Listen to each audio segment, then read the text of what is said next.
주한 미군에 배치되어 있는 무기들이 중동으로 이동할 가능성이 제기되고 있습니다. 지난해 12월 주한 미군이 유도 폭탄 키트가 미 본토로 방출된 사실이 뒤늦게 확인이 됐는데 피트 헤그세스 미 국방부 장관의 목소리 들어보시죠.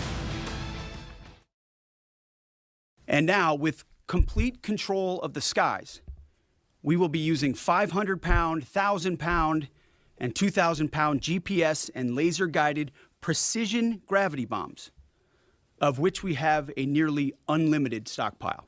We can sustain this fight easily for as long as we need to.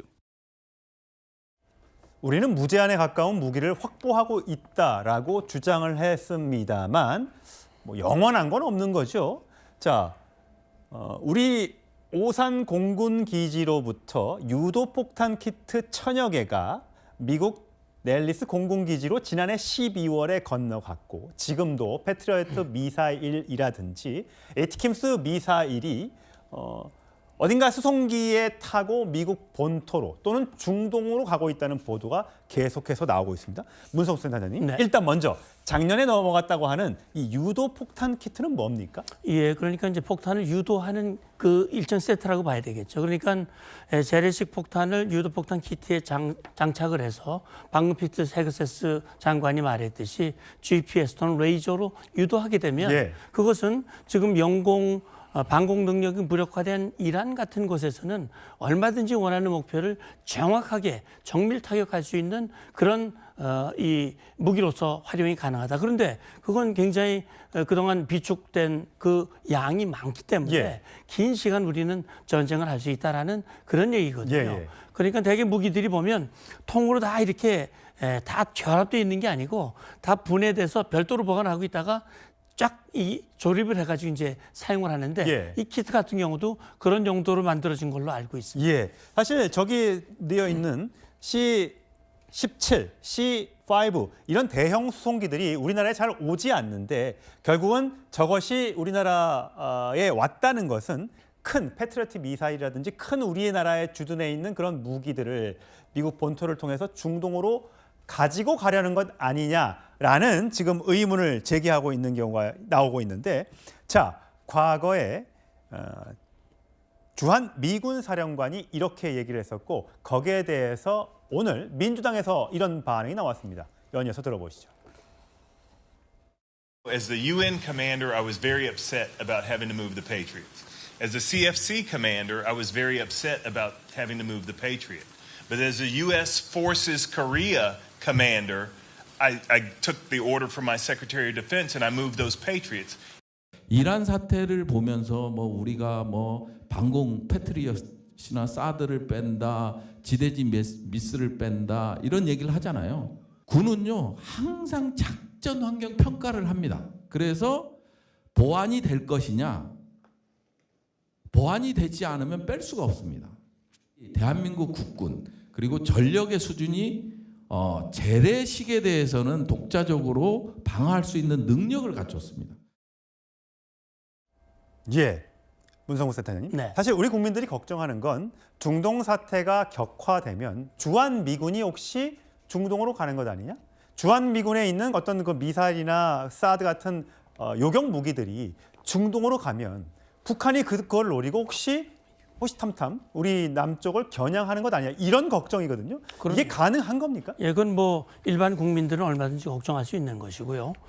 일단 우리 한국과 미국은 동맹이고 또 연합방위 체제를 갖추고 있죠. 그렇기 때문에 지금 미국이 지금 수행하고 있는 중동 이 전쟁과 관련한 이런 상황들을 한국과 미국이 공유를 하고요.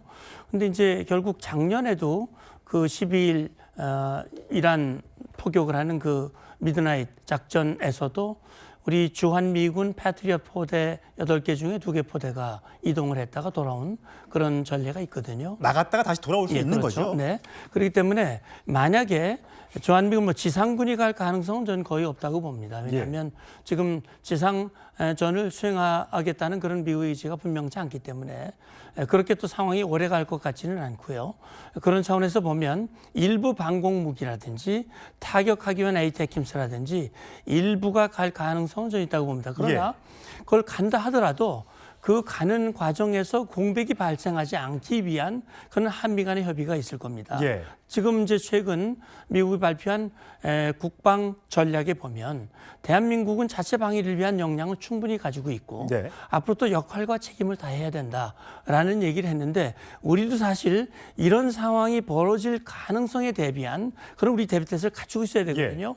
저는 뭐 상당한 수준에서 갖추고 있다고 보고 또 미국도 일부 자산을 빼면 주한미군 기지를 지키기 위한 자기 보충 그런 전력의 어떤 대응책을 같이 갖추리라고 저는 봅니다. 예, 방 교수님, 사실 트럼프 대통령이 방위비 분담금 협상을 하면서 이제는 뭐 한국 잘 살지 않냐, 머니머신 나라인데 너희 나라는 너희들이 지켜라. 그러면서 뭐 주한미군을 그때 뭐 일부 축소하니 그런 말까지 있었을 정도지만 그렇다면 주한미군은 건드리지 않더라도 거기에 있는 무기나 이런 것들은 이제 너희 돈으로 너희들 무기로 해라고 할 가능성이 있습니까 앞으로?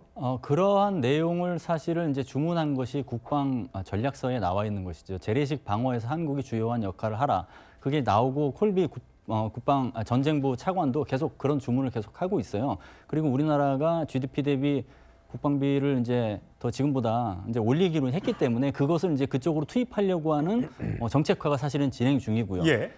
그런데 그렇다고 그게 한국이 더 많은 역할을 한다고 해서 미국은 별로 신경을 안 써도 되는 건 아니지 않습니까? 예. 그 부분을 이제 오해가 없도록 하는 게 북한의 오판을 막는 것이기 예. 때문에 그런 것을 명확하게 하기 위해서 이번에 뭐 유도 폭탄 키트라든가 아니면 뭐 작년에 12일 전쟁 때 패트리어트 포대 2개 포대가 이제 반출되고 이럴 때 한미 간 충분한 협의가 있었을 것이라고 보고요. 예. 그리고 실제로 한미 동맹이 현대화라는 표현을 쓰잖아요. 그 현대화라는 공식이 만들어지는 과정에서 MCM, SCM, 그다음에 공동 팩트 시트 이런 게 나왔는데 거기에 보면 2006년에 이제 한미가 합의했던 전략적 유연성 그 정신을 사실은 이어가는 걸로 했거든요. 그 표현의 단어가 그대로 들어가 있지는 않지만 그렇기 때문에 한미 간 어쨌거나 어떤 상황이 되면 분명히 협의를 할 것이다. 예. 그 과정에서 오판은 방지하는 안전장치는 있는 것이죠.